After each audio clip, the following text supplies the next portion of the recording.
Hashtag Michigan State University. Hashtag research, hashtag Michigan, hashtag history, hashtag Michigan. Did you know? Exploding head. MSU Libraries, Maps and Geospatial Services. John Farmer, Mapmaker, 1798 to 1859. John Farmer lived in a time when wide-open possibilities were available in a newly settled land, and an energetic, effective person could be the first in many areas. Biography of John Farmer, a Farmer, Maps and Geospatial Services, MSU Libraries. Born in Saratoga County, upstate New York, he first became a school teacher and taught map drafting among other topics. Michigan Territory was eagerly seeking school teachers. The University of Michigan operated no higher education but was running a primary and secondary school. In December 1821, the Board of University of Michigan in Detroit offered him a position as head of the Lancasterian School. Farmer found additional work hand-copying township maps from the freshly made surveyors' manuscripts, and sold them to the settlers who were entering the state. He also drew for the Treasurer of the United States a map of Michigan's first real road, which had been funded by the federal government. He then assisted Orange Risdon in drafting a map of the surveyed part of Michigan. When Risdon's project stalled, Farmer ended up publishing his own detailed map of the state in 1826. In the 1830s, instead of revising his existing map, he planned and executed a new map containing much detail. It had so much detail, in fact, that outsourcing the engraving of the map to copper printing plates would have been prohibitively expensive. His son later wrote in A History of the City of Detroit, he procured a set of engraver's tools and undertook the work. This map of the surveyed part of the state of Michigan depicts in great detail the southern half of Michigan's Lower Peninsula. At that time, Michigan Territory extended far to the west, and map insets showed the Mackinac area, a settlement at what is now Cassville, Wisconsin, and the settlement at what is now Green Bay, Wisconsin. He also produced regional maps starting in 1835, when both Michigan and Wisconsin were still mere territories, but continuously revising them over the years to reflect changes in development. In 1835, his Michigan and Wisconsin map was titled, Improved Map of the Territories of Michigan and Wisconsin, pronounced Wisconsin, on a scale of 30 geographical miles to an inch.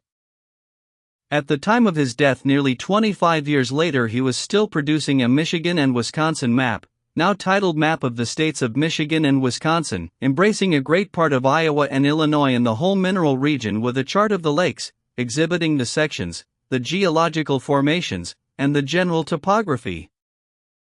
After a few years, Farmer sold the publishing rights to his maps to Eastern publisher J. H. Colton and turned his attention to mapping new communities and became involved in the formation of a Detroit Board of School Inspectors. But Farmer saw there still was need for continuously updated maps of the whole state, which was being settled quickly and was continuously seeing formation of new towns, townships, and counties. In 1844 he launched his master work, The State of Michigan and the Surrounding Country. This map contained extreme detail of every surveyed square mile, every stream, swamp, and every road and trail. Michigan residents found it absolutely essential, so much that supply could not keep up with demand. A hot secondary market formed, and used copies of Farmer maps sold for much higher than their list price.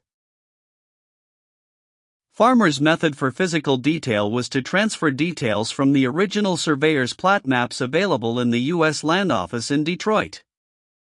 By the end of the 1850s, all of the state had been surveyed into over 2,600 townships and divided into over 61,000 mile sections. Each township was mapped separately on large sheets at large scale, noting lakes, swamps, tree and land cover types, and other major features. Farmer reduced all this detail to a single sheet map of the state. Farmer devoted much time and effort to maintaining the currency of his maps. He closely watched political developments in the state and quickly incorporated the formation of new counties, townships, and settlements into his nearly annual revisions. He continued, however, to produce other varied works, including an enormous, over 5 feet by 6 feet, or 1.6 meters by 1.8 meters, multi-sheet map of Michigan and Wisconsin and surrounding areas. It is said that John Farmer worked himself to death. He worked ceaselessly on projects, issuing his enormously detailed maps as frequently as possible. No other state in the Northwest Territory, or possibly in the entire United States, has such detailed cartographic records from this time period. Decades later, the Michigan Geological Survey issued a map of Michigan's swamps simply by copying over the detail from Farmer's masterwork. Farmer died March 24, 1859 in Detroit, Michigan. His widow Rachel Farmer and sons Silas, Arthur and John carried on the business for some time afterward. Maps published after John Farmer's death, however, never maintained the detail and currency of his former work. John Farmer Timeline. March 21, 1821, writes up Articles of Incorporation for Michigan Territory's First Methodist Episcopal Church. 1822 to 1823, copies surveyor's plats and sells them by the sheet. 1824, works with Orange Risdon on his map. 1825, map of the National Road. 1825, map of the surveyed part of the Territory of Michigan, September. 1826, map of the surveyed part of the Territory of Michigan, December. 1829, an improved map of the surveyed part of the Territory of Michigan. 1830, map of the territories of Michigan and Wisconsin. 1830, Emigrant's Guide, or Pocket Gazetteer of the surveyed part of Michigan, 32 pp.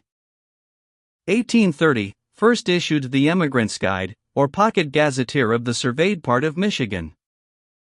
1830, named Surveyor for, City of Detroit or the State of Michigan. 1831, drafted a map of Detroit to accompany the governor and judge's plan to Congress.